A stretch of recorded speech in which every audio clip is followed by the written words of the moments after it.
तमाम सहयोगी अलग अलग जगहों से इस वक्त मौजूद हैं। उदयपुर में अविनाश जगनावत है, अजमेर में मनवीर हैं, तो हमारे साथ में हमारे अन्य सहयोगी भी लगातार बने रहेंगे। खासकर बीकानेर से रौनक व्यास भी इस वक्त हमारे साथ जुड़ गए हैं।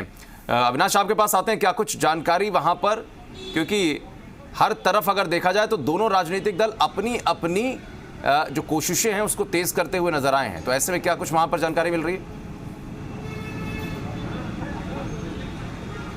अजमेर में देखिए, नामांकन प्रक्रिया का जो समय था वो पूरा हो चुका है और उस निर्धारित समय में जिला प्रमुख पद की बात करें तो उदयपुर में भारतीय जनता पार्टी की ममता कुंवर ने अपना नामांकन दाखिल किया, तो वही कांग्रेस की ओर से विशल्या कोठारी ने अपने नामांकन दाखिल कर लिए हैं।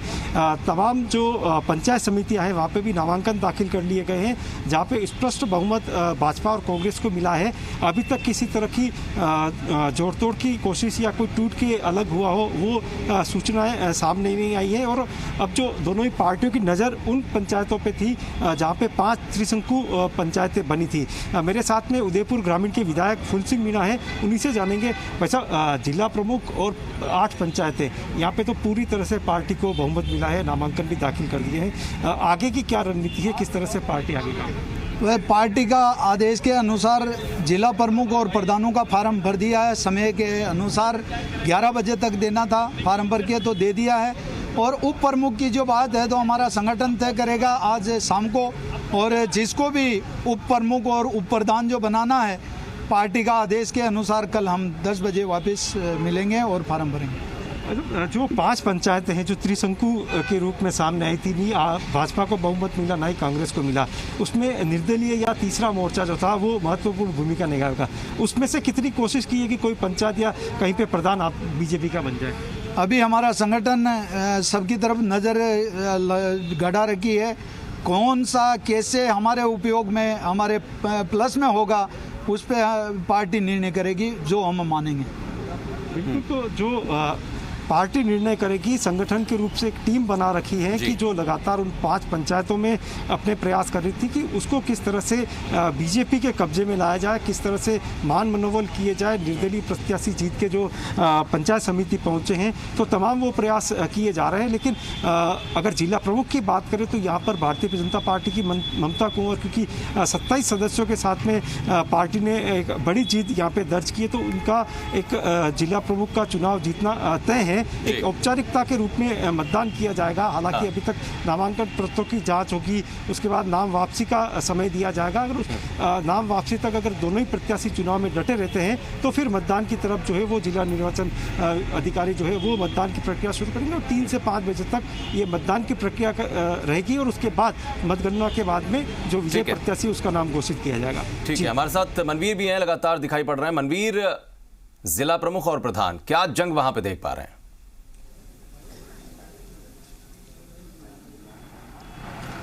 देखिए, अजमेर की अगर हम बात करते हैं तो जिला प्रमुख का जो चुनाव है वो बेहद रोचक होता हुआ यहाँ पर साफ तौर पर दिखाई दे रहा है। जिस तरीके से सुशील कंवर पलाड़ा ने ताल ठोकी है, कहीं ना कहीं भारतीय जनता पार्टी के चेहरे की जो हवाइयाँ है वो यहाँ पर उड़ती हुई साफ तौर पर दिखाई दे रही है। भारतीय जनता पार्टी ने 32 में से 21 सीटों के ऊपर कब्जा किया था और कांग्रेस के खाते 11 सीटें गई थी। लेकिन अब सीधे तौर पर हम कह सकते हैं कि भारतीय जनता पार्टी की जो अंतर्कलह है वो कहीं ना कहीं सड़कों पर आती हुई नजर आ रही है। सुशील कंवर पलाड़ा ने जिस तरीके से अपने 2 नामांकन पत्र दाखिल किए हैं, पहला भारतीय जनता पार्टी उम्मीदवार के रूप में और दूसरा निर्दलीय उम्मीदवार के रूप में, सुशील कंवर पलाड़ा खेमे ने स्पष्ट ऐलान कर दिया है कि चाहे जो मजबूरी हो हमारी मांगे पूरी हो। और इसी सोच के साथ में उनका जो निर्दलीय के रूप में भरा हुआ नामांकन पत्र है वो भारतीय जनता पार्टी के लिए परेशानी का सबब बन रहा है। भारतीय जनता पार्टी के अधिकृत उम्मीदवार के रूप में महेंद्र सिंह बजेवला को चुनाव मैदान में उतारा गया है, उनको सिंबल अलॉट कर दिया गया है। और भारतीय जनता पार्टी के जो देहात अध्यक्ष है देवीशंकर भूतड़ा और भारतीय जनता पार्टी ओबीसी मोर्चा के प्रदेश अध्यक्ष ओम प्रकाश बढ़ाना के साथ वो जिला परिषद पहुंचे थे। उन्होंने महेंद्र सिंह बजेवला ने अपना नामांकन पत्र दाखिल किया। उनके तुरंत बाद में ही सुशील कंवर पलाड़ा यहां पर पहुंची और उन्होंने भी दोनों नामांकन पत्र दाखिल किए। भारतीय जनता पार्टी के मीडिया प्रभारी मोहित जैन इस समय हमारे साथ है। मोहित, जो सफलता भारतीय जनता पार्टी को हाथ लगी थी, ऐसा लग रहा है कि जनादेश का अपहरण होता हुआ साफ तौर पर दिखाई दे रहा है। ऐसा कुछ नहीं, अभी तक देखिए 1 बजे तक का समय है फॉर्म उठाने का, फॉर्म भरने का सबको अधिकार है, लोकतांत्रिक प्रक्रिया है। भारतीय जनता पार्टी को पूरे अजमेर जिले के अंदर जनादेश आशीर्वाद अजमेर की जनता ने दिया, जिसका हम साधुवाद करते हैं। 21 मेंबर हैं हमारे और मैंडेट शुद्ध रूप से बीजेपी के पास है। 21 मेंबर्स आप होने की बात जरूर कर रहे हैं, लेकिन उसमें से मात्र 11 जो मेंबर्स हैं वो आपके खेमे में हैं। 10 अगर सदस्यों की बात करते हैं जिला परिषद के तो सुशील कंवर पलाड़ा के खेमे में है।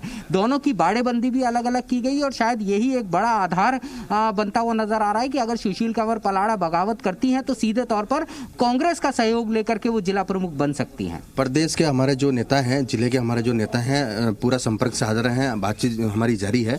हमें पूरा विश्वास है कि भारतीय जनता पार्टी एकमुश्त होकर चुनाव लड़ेगी और यहाँ पर अजमेर के अंदर बोर्ड बनाएगी। देखिए कुल मिलाकर के अब भारतीय जनता पार्टी विश्वास की बात जरूर कह रही है, लेकिन कहीं ना कहीं इस दावे में हम ये कह सकते हैं कि वो एक कॉन्फिडेंस साफ तौर पर नहीं नजर आ रहा जो आना चाहिए था। जिस तरीके से सुशील कंवर पलाड़ा ने स्पष्ट रूप से ऐलान किया है कि वो जिला प्रमुख पद की प्रमुख दावेदार हैं और ऐसी स्थिति में कांग्रेस जब भारतीय जनता पार्टी की फूट पर नजर गड़ाए हुए है, कहीं ना कहीं एक बड़ा उलटफेर होता हुआ अजमेर में नजर आ रहा है। ये कितना सार्थक हो पाएगा ये आने वाला समय जरूर बताएगा, लेकिन वर्तमान में अगर हम बात करते हैं दोपहर 1 बजे तक नाम वापसी का समय है। अगर दोपहर 1 बजे तक सुशील कंवर पलाड़ा का नाम वापस नहीं होता है तो भारतीय जनता पार्टी के सपने कहीं ना कहीं चकनाचूर होते हुए दिखाई देंगे।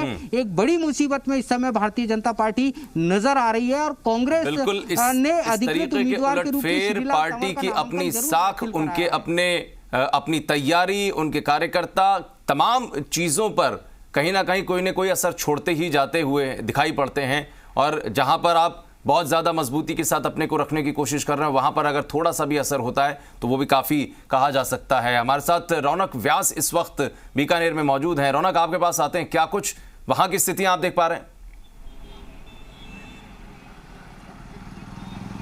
जी बिल्कुल आशीष, देखिए अगर बीकानेर की बात करूं तो यहाँ की तस्वीर पूरी तरह से साफ हो गई है कि कांग्रेस प्रत्याशी मोडाराम और साथ ही साथ जो भाजपा की प्रत्याशी रजनी देवी है, उन्होंने यहाँ पर जिला प्रमुख के लिए जो है वो यहाँ अपना दावा पेश किया और कहीं ना कहीं नामांकन दाखिल कर दिया। लेकिन इन तमाम चीज़ों के बीच एक बड़ी खबर ये आई है कि इस बार फिर बड़े कद्दावर नेता रामेश्वर डूडी, जिनका होल्ड माना जाता है पूरी तरह से ग्रामीण इलाकों में, और उनकी ही कैंडिडेट को यहाँ पर जो है वो यहाँ पर जिला प्रमुख के लिए पेश किया गया है। यानी कहीं ना कहीं जो खबर यहाँ पे आई कि विधायक गोविंद राम मेघवाल, उनकी बेटी को सिंबल दिया जाएगा, लेकिन पूरी तरह से साफ हो गया कि रामेश्वर डूडी कैंप जो है वो यहाँ पर हावी दिखा है पूरी तरह से। दूसरी तरफ एक बड़ी खबर ये दे दूँ कि जो पर्यवेक्षक सुभाष मेहरिया और गोविंद राम मेघवाल विधायक जो है उनके बीच में टकरार की खबरें आई सिंबल नहीं मिलने के बाद से। हालांकि अब साफ हो गया, लेकिन अब नजर जो है मतदान पर रहेगी, क्योंकि जिस तरह से 2 खेमों में कांग्रेस यहाँ पर बट गई है इस पूरे सिंबल के बाद से, वो कहीं ना कहीं बीजेपी को फायदा पहुंचा सकती है। बीजेपी कैंडिडेट मेरे साथ मौजूद है, मैं बात करता हूं रजनी देवी जी, आपका भी बैकग्राउंड रहा है, विधायक की पौत्री रही है आप हैं, तो किस तरह से देख रही हैं, कितना फायदा हो सकता है जिस तरह की खबरें आ रही है उसके बाद से? खबरें हमारी तो एकता है कांग्रेस को। तो देखिए कहीं ना कहीं देखिए यहाँ पर कह रहे हैं कि हमारी एकता है, कांग्रेस की खबरें जो आ रही है वो अपने आप में अलग है। यहाँ पर आप देखिए जो रामेश्वर डूडी कैंप से जितने लोग हैं वो यहाँ पर अब जिला परिषद कार्यालय के बाहर दिखने लगे हैं। ये साफ हो गया है कि इस बार के चुनाव में क्योंकि देखिए रामेश्वर डूडी खुद जिला प्रमुख रह चुके हैं, लगातार उनका होल्ड जो है ग्रामीण इलाकों में रहा है, और उसके साथ साथ अब जो तस्वीर है वो साफ है। कई पंचायत समितियों के प्रधान के तौर पर भी जिन लोगों का कयास लगाए जा रहे थे, वहां पर भी रामेश्वर डूडी कैंप जो है उनके प्रत्याशियों को सिंबल दिया गया है। तो कहीं ना कहीं ये साफ है कि इस बार के चुनाव में गोविंद राम मेघवाल को यहाँ पर किंग मेकर के तौर पर देखा जा रहा था, लेकिन ये तस्वीर पूरी तरह से पलट गई है बीकानेर की राजनीति में। हर बार की तरह इस बार भी रामेश्वर डूडी जो है वो कहीं ना कहीं किंग मेकर के तौर पर सामने आए। कहा जा रहा है कि 29 जो वार्ड थे उनमें से 21 पर कांग्रेस जीत के आई है, और उनमें से अधिकांश लोग जो है वो रामेश्वर डूडी कैंप के माने जा रहे हैं। तो ऐसे में हालांकि कांग्रेस ये दावा कर रही है कि वो जिला प्रमुख बनाने जा रही है, लेकिन बिल्कुल यही ऐसे ही होते हैं चुनाव, टकरार का फायदा जब बड़े चेहरों का लिटमस टेस्ट भी हो जाता है कि आपकी साख अभी कितनी मजबूत है आपके क्षेत्र में, ये कहीं ना कहीं जाहिर करते हैं आंकड़े। बहुत शुक्रिया मनवीर आपका भी, रौनक व्यास आपका, अविनाश आपका भी बहुत बहुत शुक्रिया जानकारी देने के लिए।